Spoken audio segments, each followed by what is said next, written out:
Here goes. Milk powder. The the, uh, the issues.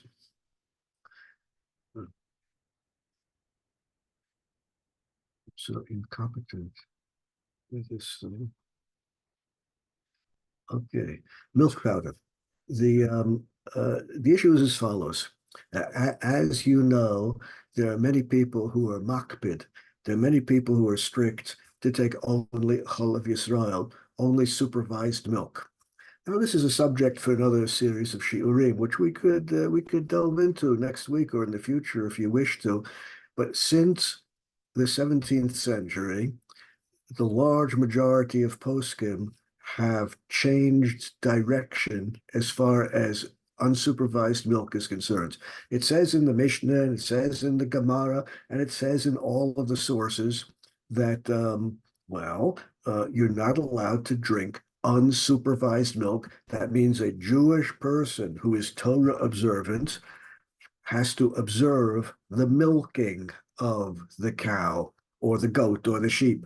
And if a Jewish person who is Torah observant has observed the milking, then we know that the milk came from a kosher animal, not a horse, not a pig, not a camel. And that's the milk you're allowed to drink. It has to be supervised. That's what they call Chalav Yisrael. And from the days of the Mishnah through the 17th century, all the poskim agreed with this. Now, the din, as we're going to see, is a din d'Rabbanan, the requirement of supervision, hashgacha, at the milking of the animal. That's a rabbinic requirement, not a Torah requirement, but it was in effect until the 17th century. In the 17th century, things began to change. 17th century is the beginning of modern times. Yeah, so sort of hard to pinpoint the exact end of the Middle Ages and the beginning of modern times. But around the 17th century, various governments in the world started imposing rules and regulations for purity of food. It all started in a city on the Rhine River, Basel, the city which is today in Switzerland, where the local government in Basel instituted a rule, a regulation that in the fish market, they're not allowed to sell any fish which had been dead for more than 1 hour in order to guarantee the freshness of the fish. That's where it all began, and it mushroomed. I don't know if that's the right word. After that, many governments in many places supervised the purity of foods in the market. And in the 17th century, the Pri Chadash, his name was De Silva, the family name was De Silva, Rabbi De Silva, traveled from Turkey to visit in Amsterdam. And there was, or still is, a vibrant Sephardic community in Amsterdam. He went to visit the Sephardic community coming from Turkey to Amsterdam. Amsterdam was already in the modern world. Where he came from in Turkey, they were still living a medieval kind of life. In Turkey, camel milk was quite popular, and of course, camel milk and cow's milk got mixed together in Turkey. Of course, the Jews drank only milk that had been supervised at the time of milking. He comes to Amsterdam, and he's somewhat surprised to discover that the Torah observant Jews of Amsterdam are buying ordinary milk in the market, unsupervised, and that's what they're drinking. He makes inquiries and he discovers and he agrees with the practice in Amsterdam that since in Amsterdam there is no camel milk, well, they had no camels, but there is no horse milk, there is no pig's milk. The only milk sold in the market is cow's milk and goat's milk. So indeed, no supervision is required. He was the first, the Pri Chadash, in the 17th century. After that, generation after generation, till today, the vast majority of poskim, the big name, heavyweight poskim, agree with the Pri Chodosh that in a country where the milk is pure, you don't need any special supervision at the time of milking, and you can buy any ordinary milk in the market. If you are traveling in Africa, East Asia, South America, somewhere, if you're traveling and you want to know whether the country you are traveling in is a country where the purity of milk is supervised by the government, and therefore you can buy any milk in the supermarket, well, Zohar Tzohar is an internet site, a rabbinical internet site. You can visit the Tzohar internet site, and they've got a list of the countries where you can buy ordinary unsupervised milk if you're traveling somewhere. As you know, despite all this, there remains a minority of rabbis today who still require hashgacha, who still require supervision at the time of milking.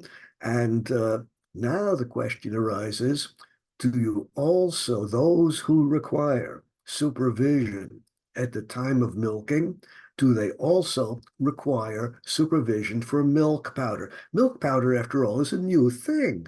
They didn't have milk powder back in the days of the Mishnah. They didn't have it back in the Middle Ages. The production of milk powder is a new thing. And therefore, the question arises, does it fall under the rabbinic law that milk requires? Well, let's see what the poskim say. We're going to begin with the heart sweet. The hearts, I got to check one more time if I can figure out how to get this on the screen for you. I sent out copies to all the participants, but I would like to be able to put it on the screen. I think I did it. Why? I did it. Okay. The heart suite. Rav Tzvi Pesach Frank was his name. He was a close associate of Rav Kook back in the beginning of the first half of the 20th century. And he was the Rav Harashi of Yerushalayim, the chief rabbi of Yerushalayim, and he was highly revered in all Torah observant circles. Back in his days, the first half of the 20th century, they began importing into Israel powdered milk. And let's see what he says. Cheese made by non-Jews out of their milk, unsupervised milk, is surely prohibited b'minyan. That means the Sanhedrin voted. A minyan is voting. The Sanhedrin, back in the days of the Beis HaMikdash, voted and legislated a rabbinic law prohibiting Gentile cheese because the milk was not supervised. Shayach lomar lo plug. And since it's a flat out rabbinic prohibition on non-Jewish cheese, even if we know for sure that there's no rennet in it. Rennet is an enzyme which comes from the stomach lining of animals. That's how you digest milk. When you drink milk, it gets digested in your stomach because of enzymes which digest the milk. Well, rennet is taken from the stomach lining of cows, and if the rennet is taken from a non-kosher animal, an animal which was not shechted properly, and therefore the meat is prohibited, so the rennet is also prohibited. But even if you know that the cheese is purely vegetarian cheese and was not made with animal enzymes, not made with rennet at all, even if you know that, still is a flat-out prohibition on non-Jewish cheeses. They voted on it in the Sanhedrin, and that's a halacha which remains till today. Asura after Tama Isa bottle, even though the original reason for prohibiting Gentile cheese is maybe they probably use rennet of non-kosher animal origin. Well, even when you know that's not true because you have vegetarian cheese, still, it's prohibited. That's cheese. Aval, I always love this little word, aval, the adversative particle, this tiny little word, which tells you that the author is going to turn around 180 degrees and say the opposite of what he said previously.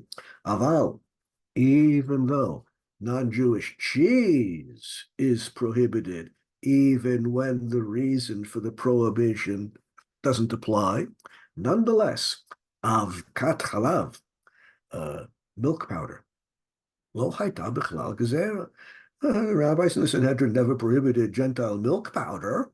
How could they? It didn't exist back in those days. Hare lo gavinahi. Milk powder is not cheese. They assered, they prohibited cheese, Gentile cheese. Kamosha Omer, Rambam Alchema. Rambam says something very similar to this about butter. Rambam says, Gentile butter is okay for us. Butter is not cheese. The rabbinic prohibition prohibited Gentile cheese.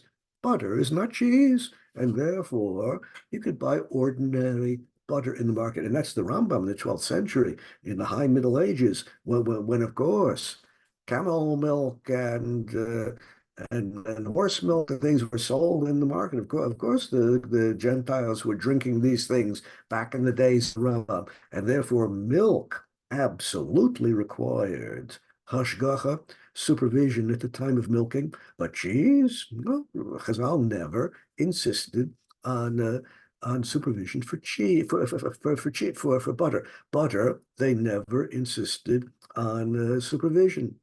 Therefore,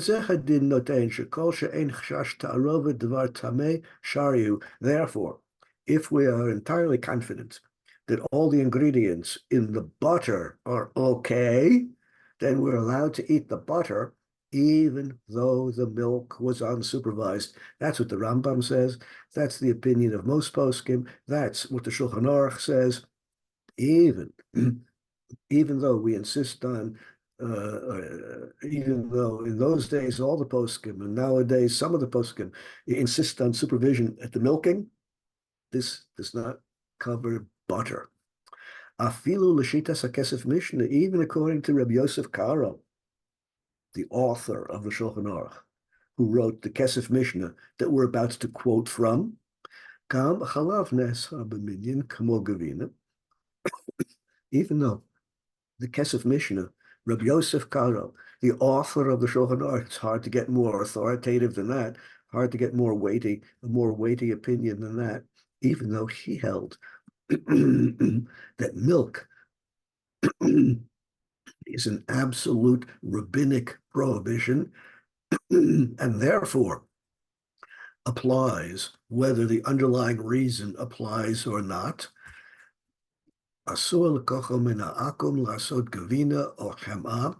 Jews are not allowed to buy milk in the market unless the milk was supervised. Jews cannot buy Gentile milk to make cheese or butter out of it, even though we're confident that all the ingredients are kosher. Even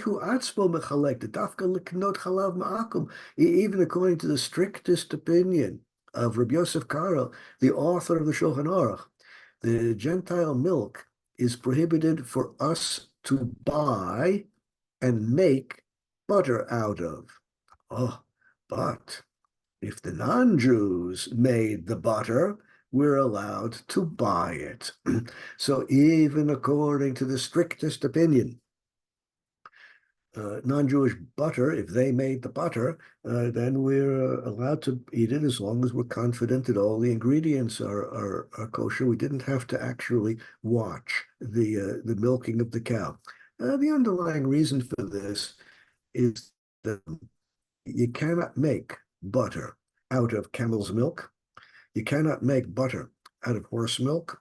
You cannot make butter out of pig's milk. The only animals you can make butter out of, the only milk that you can make butter out of is the milk of kosher animals, namely cows, goats, and sheep. And therefore, if the non-Jew already made the butter, so we know that it's okay, no supervision on the milking is required. Take a look at the Chatam Sofer, the Rav Pesach Frank writes, Midvarav nimtzenu lemedem de gzeres cholav, he held that the requirement of supervision on milk, even if you hold that it's a flat-out rabbinic prohibition, nonetheless, kishenishtane b'yad goy, paka isu decholav.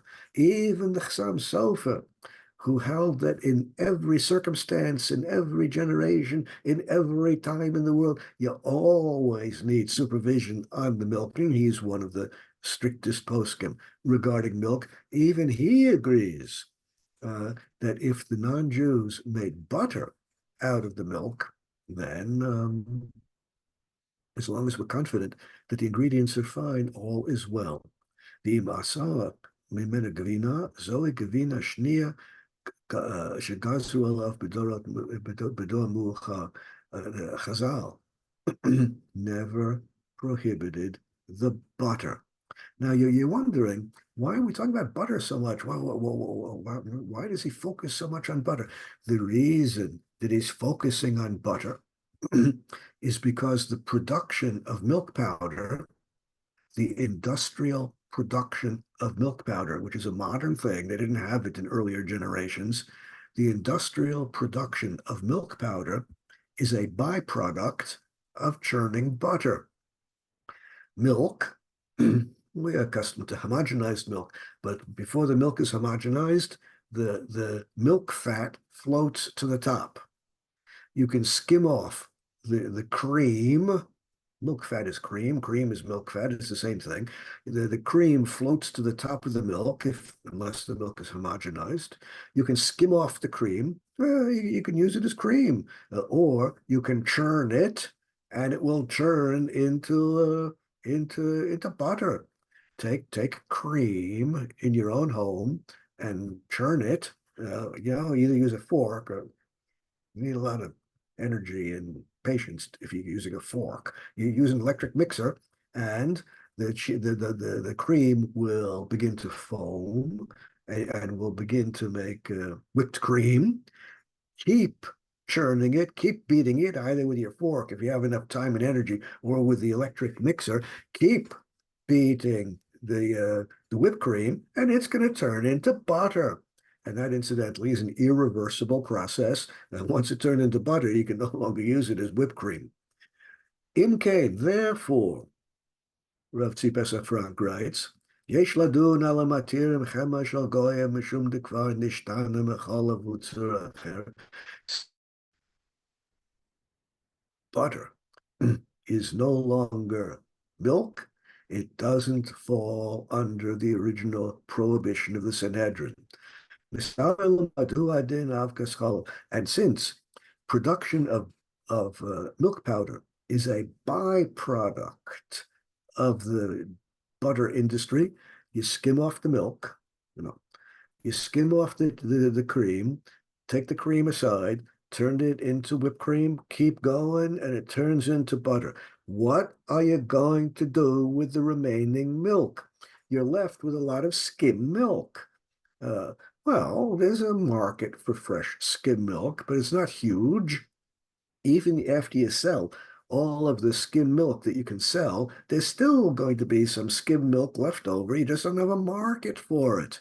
In pre-modern times, they would make the butter, sell as much of the skim milk remaining after they skimmed off all of the cream for the butter, sell as much as they could, and the remaining skim milk would just be destroyed. There was no market for it. With the invention of milk powder, now that skim milk can be dried into powder. Now it has a long shelf life, and now it has all kinds of applications. It can be used in baking. It can be used in making chocolate. It can be used in confectionery. It has many uses, a big market, and a long shelf life. But the production of milk powder is a byproduct of making butter. If the butter requires no hashgacha, no supervision, it follows, Rav Pesach Frank says, that the milk powder also requires no hechsher, no supervision. After all, it's the milk powder is the result, is the leftovers after the butter has been made. Mahmat shinui zeh mechalav la'avka, gzeres chalav pak memenu, just like butter is not milk and therefore permitted without supervision of the milking, similarly, milk powder is permitted without supervision of the milking. And on many products in Israel, you'll read on the label that the product contains avkat akum. Let's see if I can get that typed on chat correctly. Avkat akum. I think that's it. Yeah.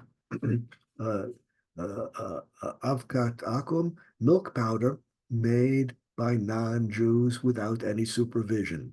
The reason they put this on the labels is because a minority of poskim want to follow the Chassam Sofer, and according to the minority of poskim, supervision is required for the milk, and there was no supervision on the milking, and therefore, for the minority of poskim, the products containing avkat halav akum, are prohibited according to these stricter poskim. But according to the vast majority of poskim, even those who usually do require supervision on the milking, even according to the majority of the strict poskim who usually require supervision on the milking, even according to them, the avka, the milk powder, is permitted. And therefore, Tzvi Pesach Frank had no objection to the importation of milk powder from Europe, and it would be used in many different products. And we still see it today in the market. That was in the first half of the 20th century. That tshuva was written shortly after the industrial process of making milk powder had been introduced in Europe. Our next source is the Tzitz Eliezer. Rav Eliezer Yehuda Waldenberg. He was one of the leading poskim of the 20th century. He was for many, many, many years. He was the head of the Bet Din Hagadol of the Rabbanut Harashit. He was the chief dayan in the Ma'arechet, in the system of religious courts in the Rabbanut. Immensely influential. Let's see what he had to say about the question. He was asked, Havra Gadola b'Yisrael, there's a big company in Israel, Panta Eleinu, came to us, B'dvar efsharut liyabei motzrei shokolada mishveitzarian. A big company, import company in Israel, came to us saying they want to import Toblerone chocolate from Switzerland. I don't know if they're talking specifically about that brand, maybe another brand of Swiss chocolate. They wanted, of course, the milk chocolate from Switzerland and sell it here. And I wanted to know whether we in the Rabbanut are going to give our approval. Well, we know the answer according to Tzvi Pesach Frank. If the only problem is milk powder, that's okay. Even according to the stricter poskim. And the Rabbanut Harashit, the chief rabbinate of Israel, does indeed, in general, require supervision on milking, which in Israel is relatively simple to do, and therefore milk imported from Chutz La'aretz is prohibited by the Rabbanut unless there was supervision on the milking. But butter and milk powder, we know according to Tzvi Pesach Frank, that's fine. What does the Tzitz Eliezer say? Amedubar hu lo liknot afilu avkat chalav. We're not talking about importing the milk powder and making the chocolate here. That's not the question.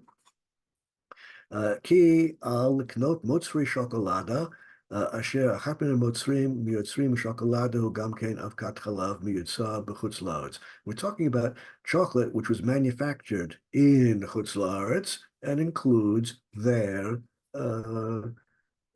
milk powder.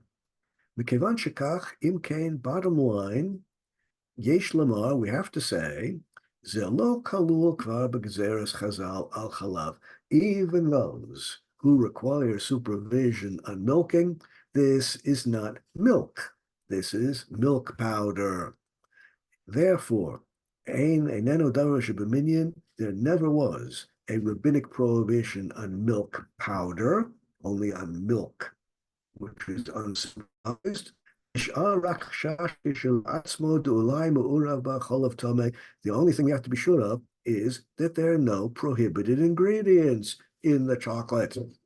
Chocolate could have, who knows, emulsifiers, stabilizers, preservatives. The list of junk that they put into chocolate is fairly long. We just have to make sure that the diglycerides and the triglycerides and the emulsifiers and the stabilizers and the food coloring, we just have to make sure that all of the ingredients are okay. The milk powder is acceptable even according to those poskim, even according to the majority of those poskim who require supervision on milking. לזה, כדי להפיג חשש זה, מספיק כבר מה שהרבנות מציריך כותבת שבאר הזאת, as far as all the other ingredients in the chocolate are concerned.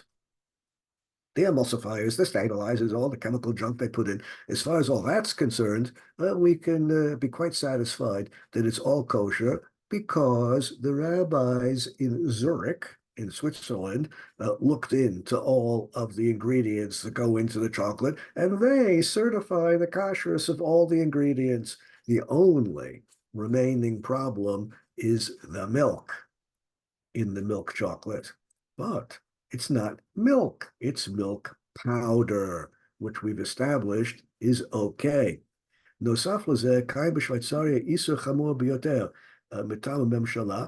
Further, in Switzerland, there's a very strict law, like all modern countries. The government regulates the purity of foods, and the Swiss government regulates the purity of foods in general and milk in specific. And according to the law there, you're not allowed to mix in anything other than cow's milk unless you say so explicitly on the label. And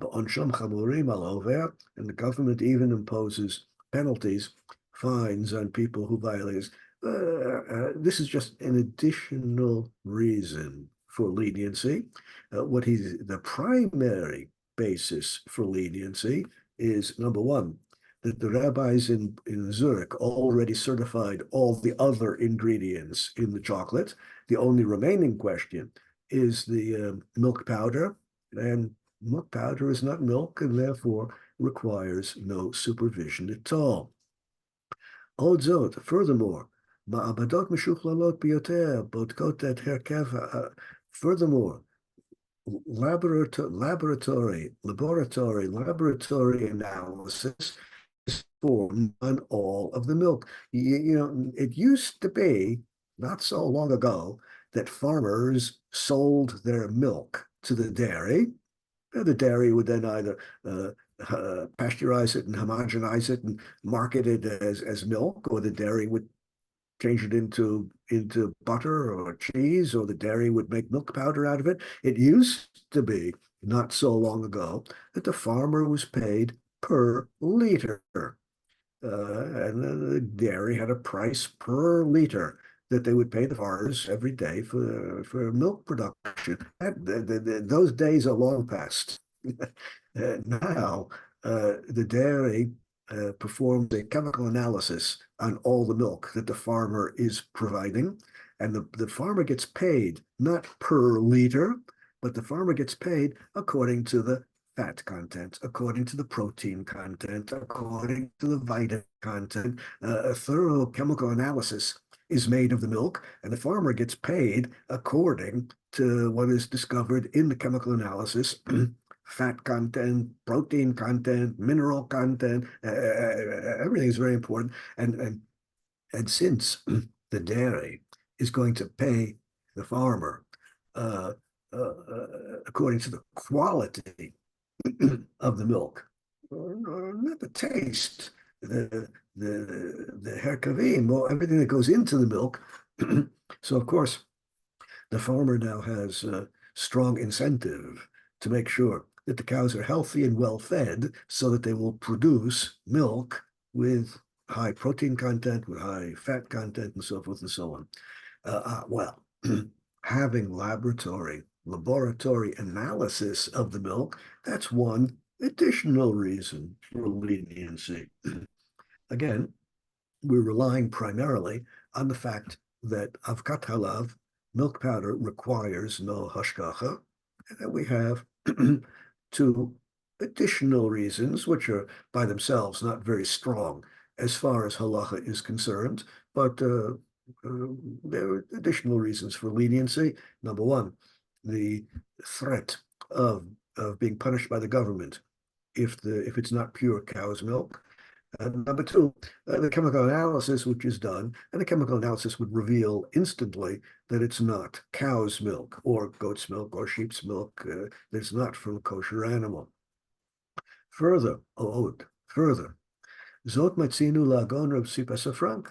Further, we know the tshuva of Rav Tzipasa Frank. We just looked at it earlier today, printed in his book Har Tzvi, and we just looked at it. He was asked about milk powder in his days, imported from America to Eretz Israel, and he wrote a long tshuva explaining why he felt it is permitted. Among the things he says is that milk powder is not milk. And everyone understands it's made from milk, but when Chazal prohibited milk, there was no such thing as milk powder in the world, and therefore their prohibition does not fall upon milk powder. If the requirement for supervision at the time of milking were a Torah requirement, if that would be true, then, well, if the Torah prohibits unsupervised milk, then anything made out of unsupervised milk is also going to be prohibited. That's fairly clear. Oh, but since we're talking about a rabbinic prohibition, rabbinic prohibitions can apply only to what they prohibited, and what they didn't know about doesn't fall under the prohibition. I'll give you an example. Chazal prohibited riding horses on Shabbos. Why? Lest one tear off a branch from a tree to hit the horse with to speed it up. The rabbis in the Sanhedrin legislated a prohibition. You're not allowed to ride horseback on Shabbos. Now, I can't count the number of people who've told me that, oh, you see, therefore it's prohibited to drive in a car on Shabbos because driving in a car is like riding on a horse, a horse and carriage, whatever. And then well, this is just nonsense. This is just nonsense. Of course, cars were not prohibited by the rabbis. They didn't know about cars back in the days of the Sanhedrin. The reason it's prohibited to drive in a car on Shabbat has nothing to do with horseback riding. The reason it's prohibited to drive an automobile on Shabbos is it says in the Torah, Lo tiva'aru eish b'chol moshvotechem b'yom HaShabbat, not allowed to ignite any fire on Shabbos, and that's exactly what you're doing in the internal combustion engine in a car. So, of course, driving a car is prohibited, but the prohibition on horseback riding can apply only to riding on animals, not on bicycles, not on automobiles, not on anything else. They didn't have bicycles back in those days, so of course they were not prohibited on Shabbos. We could have another shiur, another time, about bicycle riding on Shabbos. Kasher Yitzuraf Hetazeh, let's study if we combine all our additional reasons for leniency, the chemical analysis in the laboratory, the government punishment, if these reasons might not be strong enough to stand by themselves, but if we add these additional reasons for leniency to the basic din that milk powder was not prohibited, well, Call pikpuk makashrus chocolate. This eliminates any doubt about the kashrus of chocolate imported from Chutz La'aretz, where they've added milk powder to the chocolate. And therefore, the Rabbanut has no objection to the importation of that milk powder, of that chocolate. And if they write on the label that it contains avkat halav akum, that's for the small number of poskim who remain strict on this matter. Bottom line, ani maskim. Bottom line, I agree with the importation, and I repeat what I said. In my humble opinion, it is correct to permit the importation of these milk chocolate products. He's talking about from Switzerland, but of course it would be true from anywhere else in the world where we are confident that all the other ingredients are kosher, the stabilizers, emulsifiers, and triglycerides, and all the other stuff they add. Okay, what do we have so far? We have a general line of thinking, according to the majority of poskim, in modern societies, like Amsterdam in the 17th century, no supervision on milk is required at all. And you can just buy ordinary unsupervised milk in the market. And that's what the large majority of poskim have been saying since the 17th century. Even if you want to take the strict opinion on this issue, like the Khatam Sofer, and require supervision on milk even nowadays, still, that does not apply to butter and to butter and milk powder. And therefore, butter and milk powder, even according to the stricter poskim, who in general do require supervision of the milk at the time of milking, the butter and the milk powder are fine. Of course, there's always a possibility, well, not so much with milk powder, but butter can have other ingredients in it. The better quality butter is just that, butter without other ingredients. Maybe salt. Salt is also not the good butter doesn't have salt in it.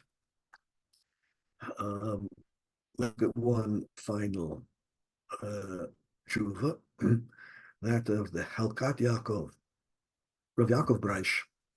Rav Yaakov Breish was originally from Hungary. He survived the Holocaust and ended up in Switzerland, in Zurich, exactly the town where this whole story is revolving around. And he was the leader. He was the last of the Hasidic poskim left in Europe after the Holocaust. All the others were either murdered by the Nazis or ended up in places outside of Europe. He was the last left in Europe, and he was representative of the minority of strict poskim who require supervision on milking of at the time of milking. Here's his question: B'dvar chalav she'en Yisrael ro'eh chaliva im l'smoch al pikuach shilton. Can we rely upon governmental supervision of purity of food products? Can we rely upon the governmental supervision of the purity of milk, that it's only cow's milk with no other milk mixed? Can we rely upon that based on hafradat hachemaim? Chemaim is the old word, not used anymore, the old word for chemist. Chemists in laboratory, governmental laboratories check the purity of the stuff and they say it's pure cow's milk. Can we rely upon that, or do we continue to require supervision of the milking? He has a long tshuva, and I'm only going to quote the principal parts of it. Rav Shaul, my son, Shaul Breish, who today is the Hasidic Rav of Zurich. My son, Rav Breish, told me, take a look at the Chazon Ish. Now, the Chazon Ish, he was originally from Lithuania. In the early 20th century, he came to Eretz Yisrael, and he was the founder, among other things, of the Jewish community in Bnei Brak. And he was one of the all-time great strict poskim. Very few things he saw fit to permit. He was really very machmir, and also very influential, and also, well, brilliant scholar. In any event, the Chazon Ish writes about milk powder. Ledato, in his opinion, yuchal he'asod gam b'chalav tamei v'asur. According to the Chazon Ish,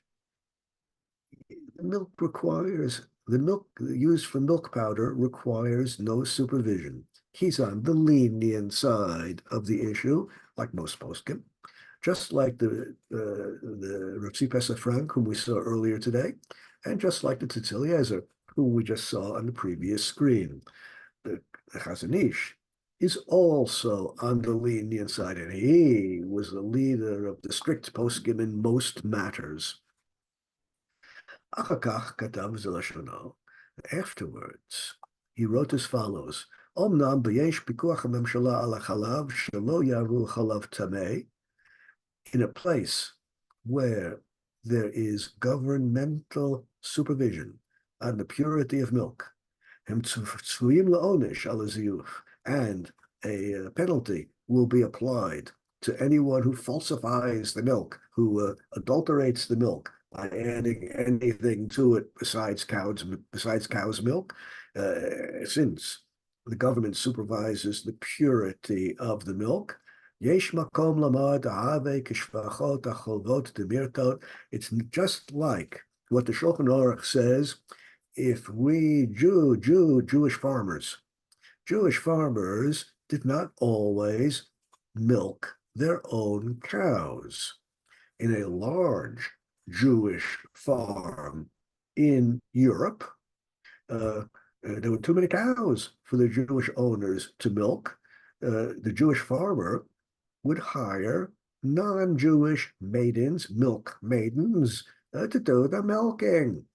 And here we have non-Jewish milk maidens doing the milking in a Jewish farm owned by Jews. The Jewish owner and his family, probably some other Torah-observant Jewish workers, are walking around all the time. No one is necessarily actually watching every milkmaid milk every drop of milk, but there are people around, and the milkmaids would be mirtat, would be afraid to add anything else to the milk, to adulterate the milk. They would be afraid of being seen. The Shulchan Aruch says, if it's a Jewish farm, then the non-Jewish milk maidens can actually do the job. And since they'd be afraid of adulterating milk, we can rely upon that. Well, since the Shulchan Aruch says we can rely upon the milkmaids, non-Jewish milkmaids, milking on a Jewish farm, because the milkmaids would be afraid of adulterating the milk, mirtat, they'd be afraid of adulterating the milk, then similarly, if the government is making them afraid of adulterating the milk, we can rely upon that equally. Pri Chodesh, Katav Lahatir, back in the 17th century, the Pri Chodesh was the first to permit ordinary milk without supervision, because they had only cows on the farm. They were not selling any other kind of milk, and therefore, since the 17th century, we hold this. I cannot count the number of times people have told me that the leniency of permitting unsupervised milk that you buy in an ordinary supermarket in Chutz La'aretz is somehow the leniency invented by Rav Moshe Feinstein. This is, of course, nonsense. Although it's true that Reb Moshe Feinstein was on the lenient side, it was by no means his invention since the 17th century. This is what most rabbis have been saying, and Reb Moshe Feinstein just fell in line with the majority view. And the Chazon Ish himself fell in line with the majority view, holding that milk does not require supervision in a modern country where the penalties imposed for adulterating the milk.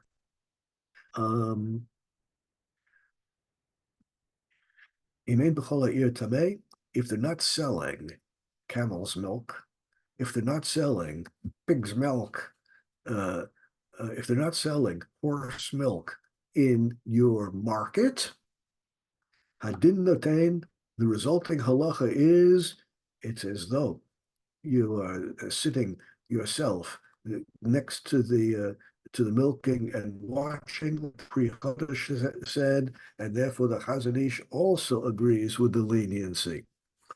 Wow, this is a bombshell that the strictest, the all-time strictest of 20th century poskim is lenient and holds that milk in the Western world, if you want an exact list of the countries, look on the Tzohar website, that milk in the Western world requires no hashgacha, requires no supervision at the time of milking. Now, the Chelkas Yaakov was not happy with this. The Chelkas Yaakov, Yaakov Breish, he was one of the last of the Hasidic poskim of Europe, and he continued to insist on supervision at the farm, Jewish supervision, Shomrei Torah, physically observing the milking of the cows. How could he make peace with the Chazon Ish being on the lenient side? Hine siper li Rav Moshe Soloveitchik, neched Rav Chaim. The Soloveitchik family is quite famous. There are many famous Soloveitchik rabbis. This one, Reb Moshe Soloveitchik, who was originally from Lithuania. He came to Israel and for health reasons had to leave Israel and ended up in Switzerland. He was a grandson of the famous Reb Chaim Soloveitchik. In any event, Rav Moshe Soloveitchik told me, Shehu Sha'al Chazon Ish, Rav Moshe Soloveitchik asked the Chazon Ish, saying, Rav, I heard that people say that you permit chalav akum, that you permit Gentile milk. I heard that said. Moshe Soloveitchik asked the Chazon Ish, is it true that you permitted chalav akum, Gentile milk? Heshiv b'zeh lashon. And this is the answer of the Chazon Ish. Ma od yamru alai. What else are they going to say about me? B'karov yamru alai shani matir chas v'sholem b'sashis. Soon rumors are going to start that I permit adultery. I never permitted chalav akum. It's simply not true. It's a false rumor. It's slander. People who say that I permitted it.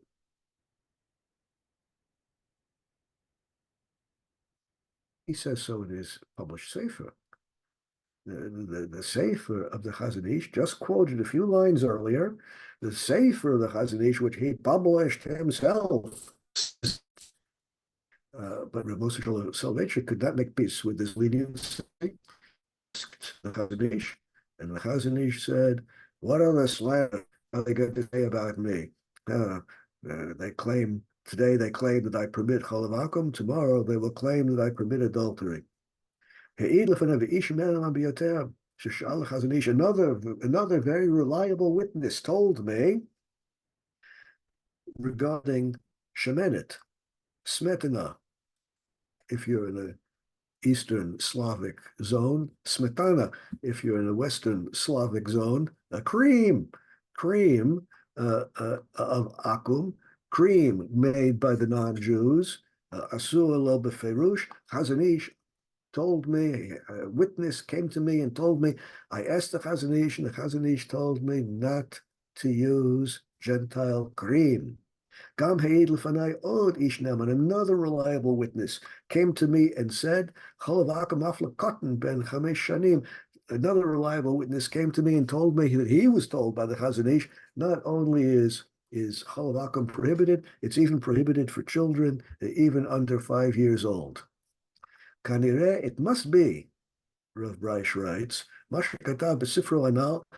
the Chazon Ish wrote in his book, that milk requires no supervision in a country where the government has pikuach, where the government supervises the purity of the milk. What the Chazon Ish wrote, published in this book, it must be Hurak b'derech shakla v'tarya. It's just an idea he was thinking about. Be'emet lo hevilan shum chadashot milo yadea. Everyone knows that this leniency has been around since the days of the Pri Chodesh, but the Chazon Ish himself never embraced the leniency. Now, I too have heard these stories many, many times. Even though the great Chazon Ish, the strictest of the modern poskim of the 20th century, even though he published in his Sefer that unsupervised milk in the Western world, in those countries where the purity of milk is supervised, is permitted, and you can buy ordinary supermarket milk in those countries without any special hashgacha, without any special supervision. Even though he published all this in his book, it's just all wrong. He didn't believe it, and it's all just forgery. It's a fake. It's totally all prohibited. Totally all prohibited. Now the Chazon Ish had many disciples. One of his greatest disciples was Rav Kalman Kahana. Rav Kalman wrote himself many svarim of great importance. We're about to quote from one of them. He was Rav Kalman Kahana was many years the Rav of Kibbutz Havetz Chaim here in Israel, which is a Haredi, a ultra-Orthodox kibbutz. In any event, Rav Kalman Kahana read what Rav Breish wrote in the lines above. Rav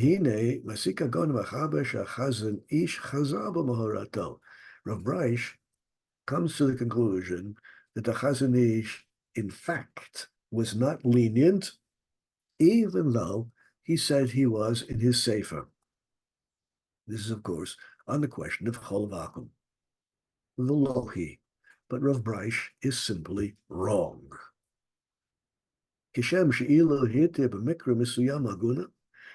about the following example, Rav Kalman says.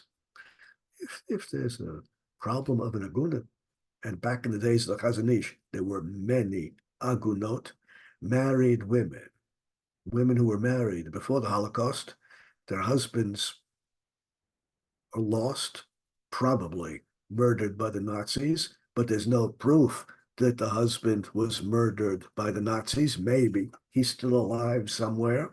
That woman, that poor woman, is an aguna. Maybe her husband is still alive somewhere, in which case she's not allowed to remarry. If there's some evidence, if there's sufficient evidence that the husband died, someone testifies, yes, I saw him go into the crematorium, then we know he's dead, and she can remarry. You don't need testimony that he died. You just need reasonable testimony which indicates that he died. It's enough to have a witness say, yes, he was in the line of Jews who were going into the crematorium. No, absolutely, definitively that he was murdered, but that's enough evidence to permit her to remarry. These problems of Baruch Hashem are not as frequent nowadays. These problems come up nowadays when there's a plane crash and all the passengers are presumed dead and sunk deep in the sea, but there's no proof that a husband was actually on the plane at the time that it crashed into the ocean. The Twin Towers are destroyed, and the husband is presumed to have been in there, but no body was ever found. Well, these problems of agunot come up still nowadays, but not so commonly like after the Shoah, after the Holocaust. Baruch Hashem, the cases can usually be resolved. Can usually find some testimony. Yes, someone testifies that we saw him going into the Twin Towers before it was destroyed. Yes. When we went to the airport where all the passengers had to hand, back in those days, they didn't have smartphones, when you had to hand your boarding pass to the clerk before you get onto the plane, we examined the fingerprints on all the boarding cards, and we found the husband's fingerprint on a boarding pass that was given to the clerk before coming onto the plane. That's pretty strong evidence that he was on the plane and she can remarry. Well, many cases came before the Chazon Ish, and Baruch Hashem, in many of them, he was able to permit the poor women to remarry. Chazon Ish was not permitting adultery. And when he permitted the milk, he was not permitting the Chalav Akum of the Mishnah and Gemara. He held that the prohibition doesn't apply, and therefore, Ein Bazeh Din Chalav Akum, ordinary milk, Chalav Stam, what the Igros Moshe calls Chalav Min HaKompanies, supermarket milk, is simply prohibited. That's not Chalav Akum. And of course, the Chazon Ish would never permit Chalav Akum in those countries where the prohibition really applies. Bottom line, we're left with the conclusion that according to the large majority of poskim, even those who in general require supervision at the milking of the cow, the milk powder is acceptable, and there are many products today which include that. I'm going to pause at this time. Next week, our weekly class is being moved to Mondays at 1:45. Beginning next Monday, Mondays at 1:45 will be our regular halacha class. I wish you a good week and a safe week, a good Shabbos, and look forward to seeing you all again next Monday at 1:45. Until then, shalom, shalom.